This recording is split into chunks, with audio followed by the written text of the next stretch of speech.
Alrighty. I try to do a little bit better at not sharing private content, when I share screen.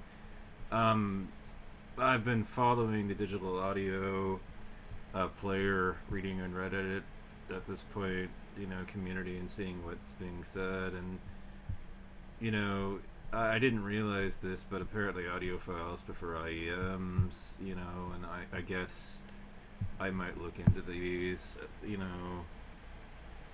um, trying to find a good pair of IEMs, but unfortunately, just being with the Onko doesn't actually, let us use one of these. So that's a bit of an issue because the Onko only runs with Onko. Let's see if they actually have.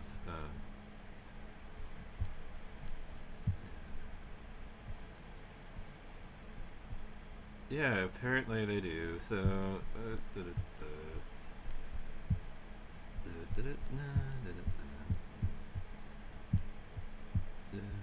see. See, I'm doing research with you on video. By the way, I should warn the viewer that this might get a little bit boring while I'm searching around to answer some of my own questions as I'm talking about this and preparing to get into the actual topic of the video.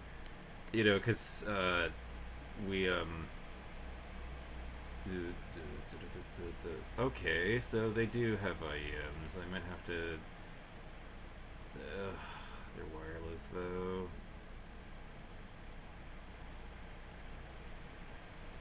That's not good.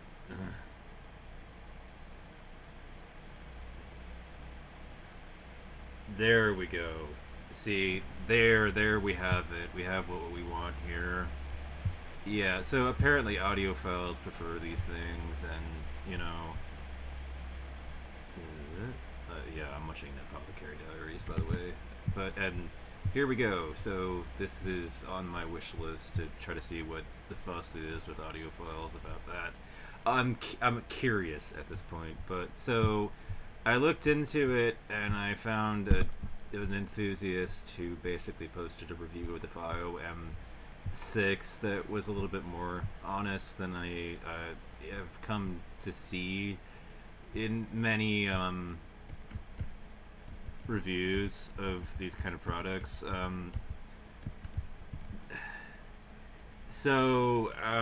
Here we go. And all this. Okay, so let's look what he actually said. I'll read the whole thing too. To be honest, I've got a collection of MP3 and FLACs collected over the years. I am beginning to rebuild my music collection. Although my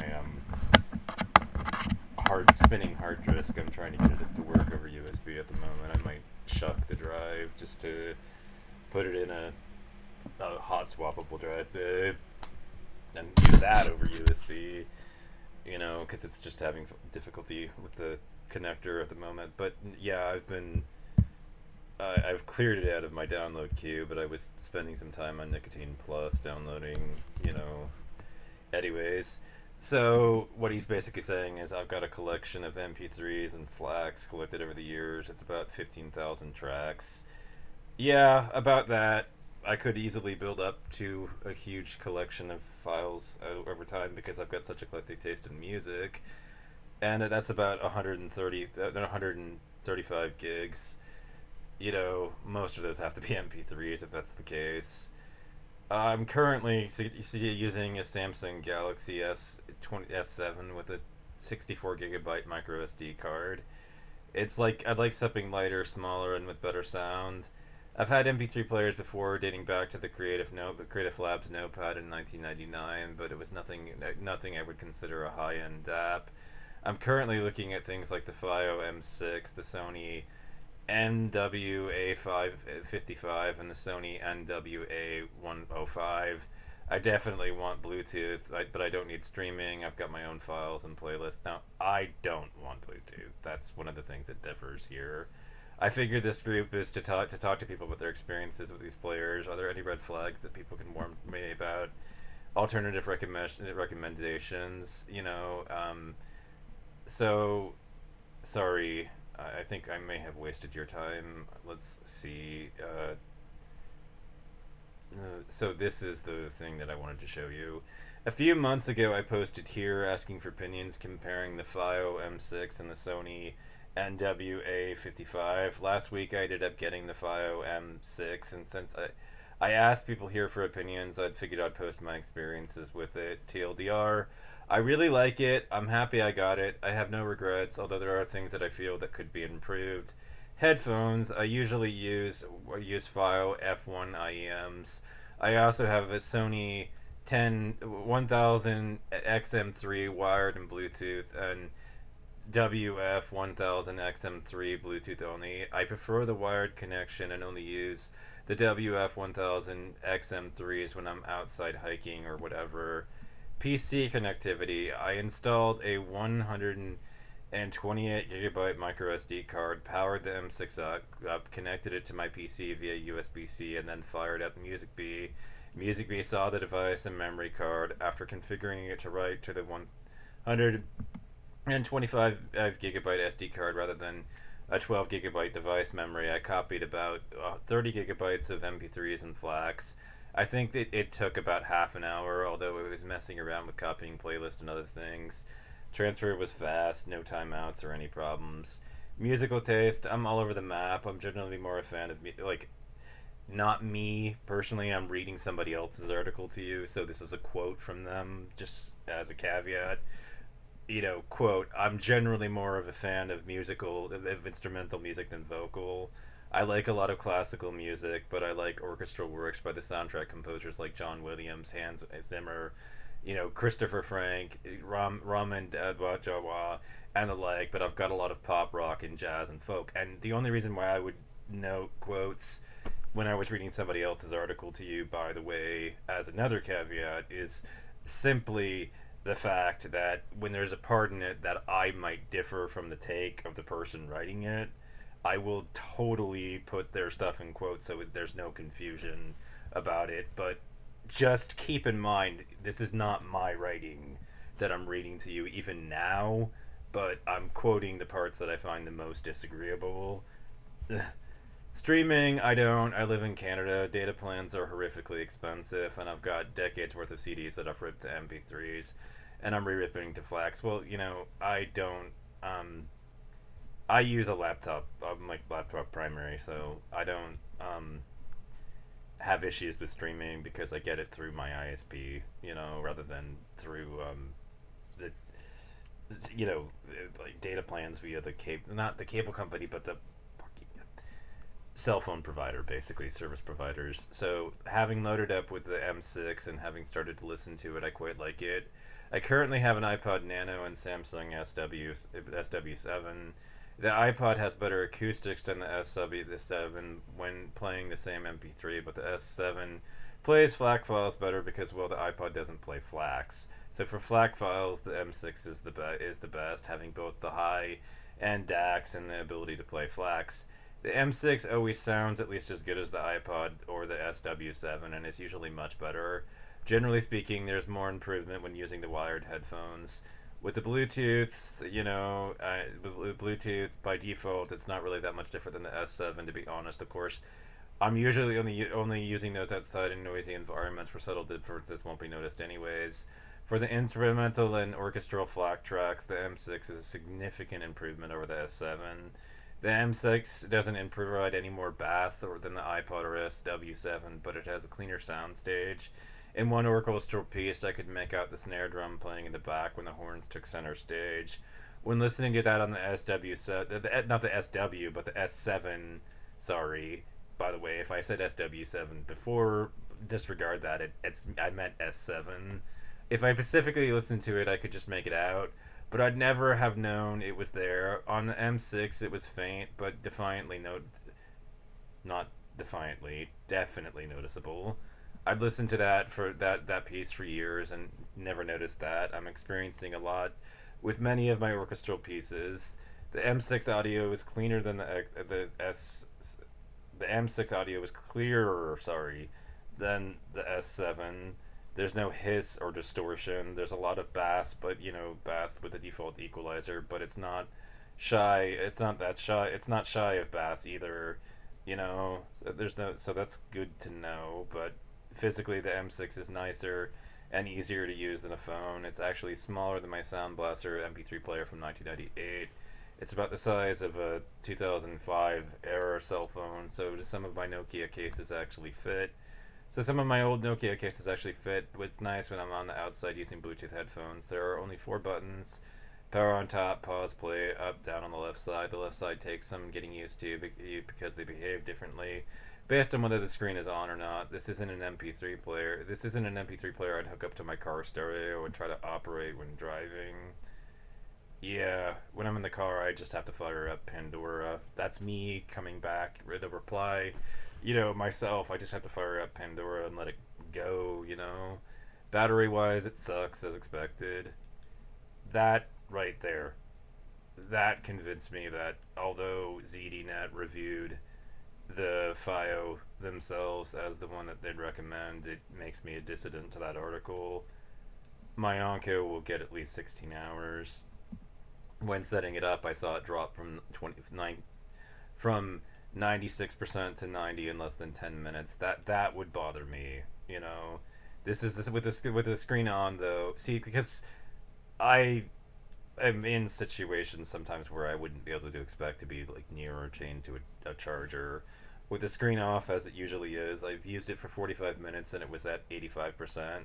I've never had it die on me, although I've seen it with only 21% charge at the end of the day. Fortunately, it charges you via USB-C, so it's easy to recharge the majority of the time.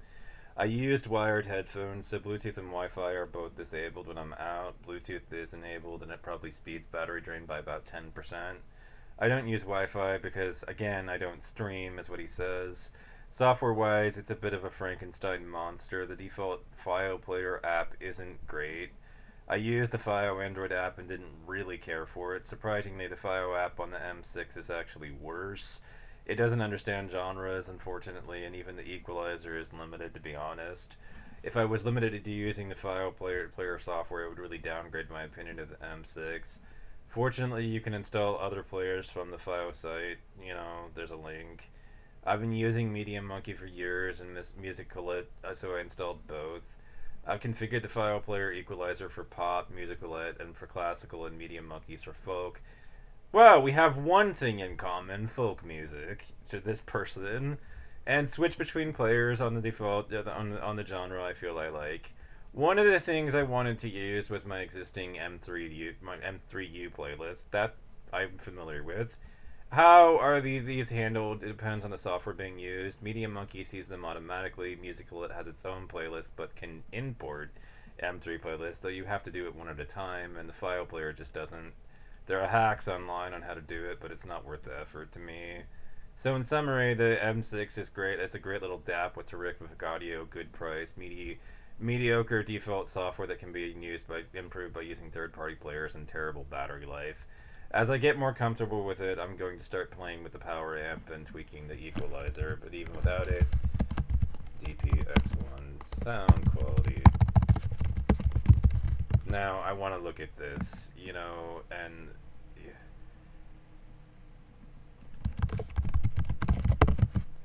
I want to know what people are saying about the sound quality coming out of the DP-X1 as well. The bass has a pretty satisfying impact. It hits quite low. See, because knowing this, I might just, go back to using this more than streaming, especially because, I can combine and do both anyways, and downloading files this way, basically in Flax. I'm gonna have to fire up an analyst, an analytical piece of software in order to actually make sure that Flax are Flax, and then replace any that aren't actually Flax, actually lossless, because people transcode all the time. But, I know I've been trained now on how to analyze that, via the charts, so I know how to do that. And let's see, do we actually have the actual article about what they were saying? They just posted the image on, so is this the OP? Yes, this is OP. Impression after the headphones. Fit your TG3334. So that actually isn't Onkyo branded. That's good to know. Settings, AG, equal off, a single-ended, I do impressions balancing later. UI design looks good, very 2015-ish. UI functionality needs some work, editing playlists needs to be easier. Launcher works quite well, but lacks functionality. I might consider switching to Google Now or Nova Prime. Now we get to the real question that I've had. The bass is pretty satisfying impact in slam. It hits quite low, but not as low as Hugo. Still pretty damn good. The mid range is the highest of this DAP. It has sweet vocal.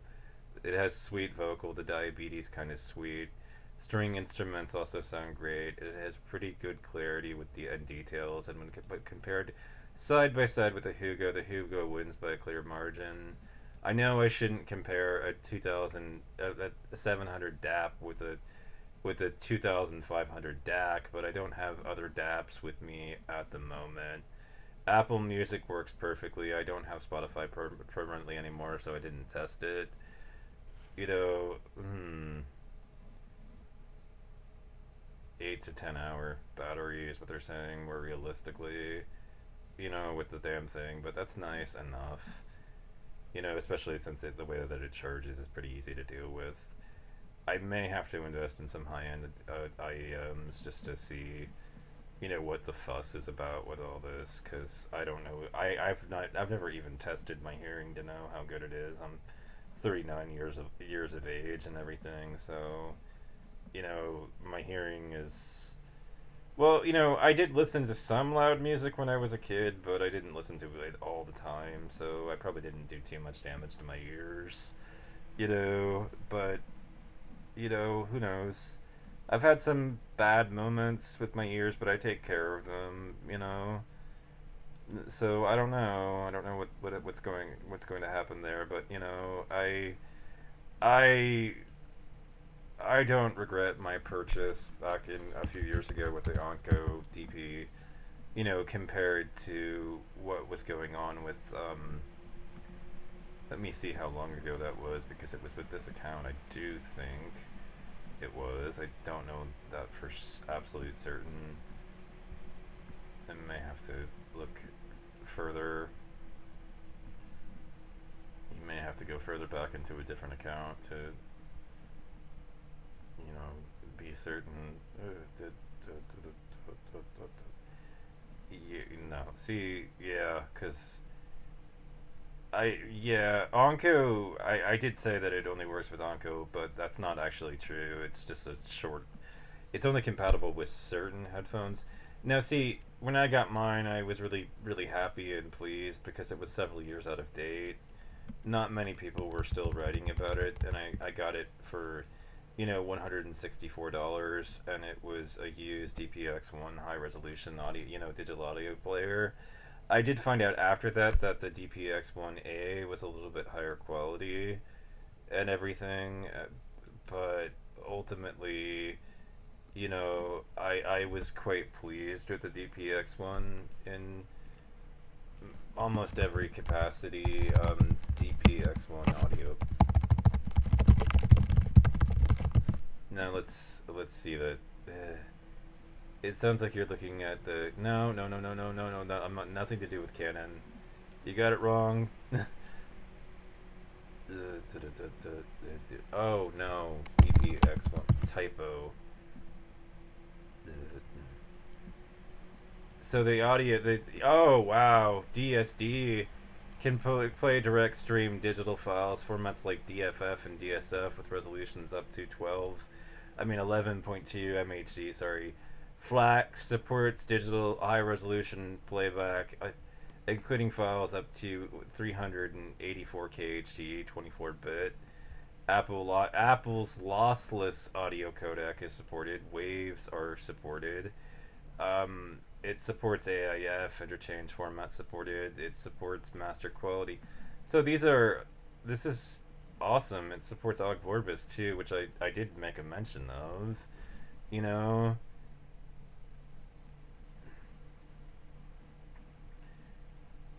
And let's see what everybody else is saying about this. So, you're really diving into, if you've stayed with me about all this, The market for digital players has gotten rather competitive lately, and rightly so. Some of the retail prices for these devices have frankly gotten out of control. While I suppose it's true that an item's worth whatever someone will pay for it, I do think that the DAP is a great example of companies pushing the price envelope a bit too much. Astral and Kern is a great example of an extremely successful firm that has, by success, created a paradigm shift where it says it's okay to charge $1 to $3,000 for what amounts to an Android phone with a juiced amp DAC. I'm not saying those devices aren't great. I'm merely pointing out that the profit margin may be a little too much for this humble servant to the stomach. To that end, I began researching much more affordable DApps than that met expectations in the features department. Having been released with the beginning of the year, the Onkyo DP-X1 fits this bill perfectly. While the MSRP is higher, the device can be yours for 675 or less on Amazon. Yeah, you can get it a lot lower than that on eBay. The list of features that belies its price. In fact, it may be more relevant to say what this device doesn't do. It doesn't act as a phone, but occupying that precious hardware space inside the case is some of the most sophisticated digital audio equipment you're likely to find. In all other aspects, it functions like your favorite Android device: email, web connectivity, open source downloadable apps from Google Play, Calendar, Condex, Kindle. Oh yeah, and it supports MQA. Boom. Name another device that does all that on the market that does all that for this price. Let's look at the details as it pertains to audio playback. The DP-X1 sports dual DACs and amps, and it's therefore able to deliver a true balanced signal through its 2.5 mm output. The DAC chips are ES Saber ES9018 K2MS, and the amps are ESS Saber 9601KS. Onkyo has provided two options for balanced software playback: the ACG, Active Control Ground, and BTA. There's some mumbo jumbo on the Onkyo website about exactly what this means, but to dumb it down for the clueless consumers like me, it apparently provides more stable grounding for the output. Maybe my hearing isn't what it used to be, but the settings are very close. Perhaps the former allowed a little broader soundstage. In addition to the 2.5 balance output, there's the standard 2.5 mini unbalanced analog out there for all your other headphone needs. The 2.5 outputs at 150 MWX2, and the unbal at 150 MWX1. In terms of playback, the DPX1 supports up ALAC, AIFF, FLAC, DSD up to 11.2, and the aforementioned MQA. Onkyo's software functionality is what you'd expect from a great Android device. This runs 5.11, while not the newest OS, but still quite good in its features. As stated, it has access to Google Play Store and all that entails, in addition to Android's built-in melding with all things like Google, Gmail, contacts, and it. The Onkyo was smart to essentially use an unaltered Android platform because it offers a few apps that the lofty Antel and current devices still don't, like Tidal. I suppose AQ's concerned with the fully open platform was people rooting and inadvertently breaking their device, which at this price point I get, but with a historically very respected firm like Onkyo, and perhaps less than half the cost, one can get full access as well to any streaming platform your heart desires, and that's a no-brainer for me.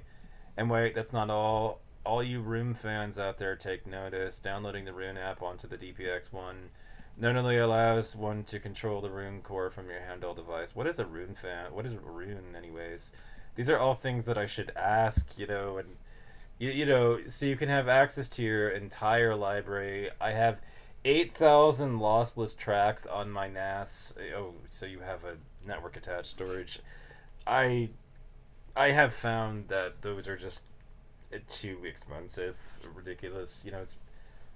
I think I could just build a media server for a lot less. When I'm attached to the home Wi-Fi network, that means I can listen to whatever the hell I want in fully glorious lossless playback. That's probably the coup de grace for me and makes the Onkyo DAP part of my long-term stable.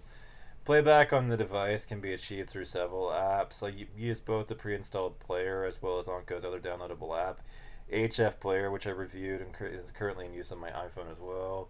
Both those apps work pretty seamlessly, and unlike multiple apps on the iPhone, these share music automatically and see whatever you've dragged onto the app storage. They also share pretty killer 16-band EQ functions that allows up to 1,000 different custom settings. Onko paired with multiple musicians such as Scott Ann from Anthrax to provide EQ downloads which work well for various types of music and provide a little listener interaction with customization. When using the device in unbalanced playback, Onko quotes a 16-hour battery life. I've personally found this to be a bit less and more like 10 to 12 hours. In balanced playback mode with the most high res DSD files, I can hear the battery meter drop like I was warming up the Death Star. I guess this is probably due more to the balanced headphone out than the files. But there you have it. When listening through balanced playback at home, I've been plugging this device into its charger and switching to a 3.5 unbalanced cord when out and about. When discussing file transfer onto the device, it helps to revisit some hardware specs. The device has 35 gigabytes of internal storage with 2 microSD cards supporting up to 200 gigabyte cards for a total of 432. That's a hell of a lot of storage even for high res. I found various file formats and applet sizes. It's general of a fun to assume each album will be about 1 gigabyte, so excluding OS and various apps, one should be able to get about 400 albums onto the device. That's more than enough that's more than enough that you have to recharge your battery sucker many times over before getting through the whole library, and that's a good problem to have these days. Onko has presumably one-upped AK in this area as well as building obsolescence out of the device with newer software upgrades. I'm assuming one could put a larger micro SD card onto the device. For now, I've forked over the cost of 200 gigabyte cards so it could extend the maximum technology. Let's talk about the device's sound for a bit. Overall, I was very pleased with the player's clarity. I used it for with 4 different monitors. Shure SE 538 IEMs, Bayer T70 mod, my speakers, Etherflows, and the Oppo PP3Ms. I have no idea what these devices are myself. The player has 3 different gain settings, all of which are pretty close. I don't even know what gain is. That I would like to know.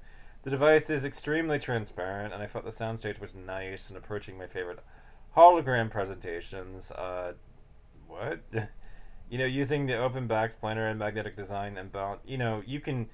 My own review of this thing, basically, I could tell you that I can feel the weight of it. It's bulky, but that's probably because it's got stuff in it that it outputs really great sound. You know, I felt the bass was a little lacking with the setup and was much improved with the. Oh god, I would say that I am more of a treble person, but I've seen songs that really are driven by the bass, like what comes to mind, Tainted Love, immediately comes to mind with that.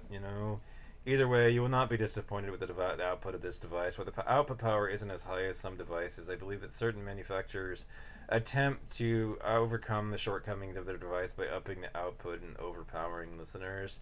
This device does not do that, and I feel the soundstage really benefits in the detail retrieval and quickness departments. The DP-X1 is all you'd expect in a modern DAP at this price class. For me, there were several features that puts it head and shoulders above the competition.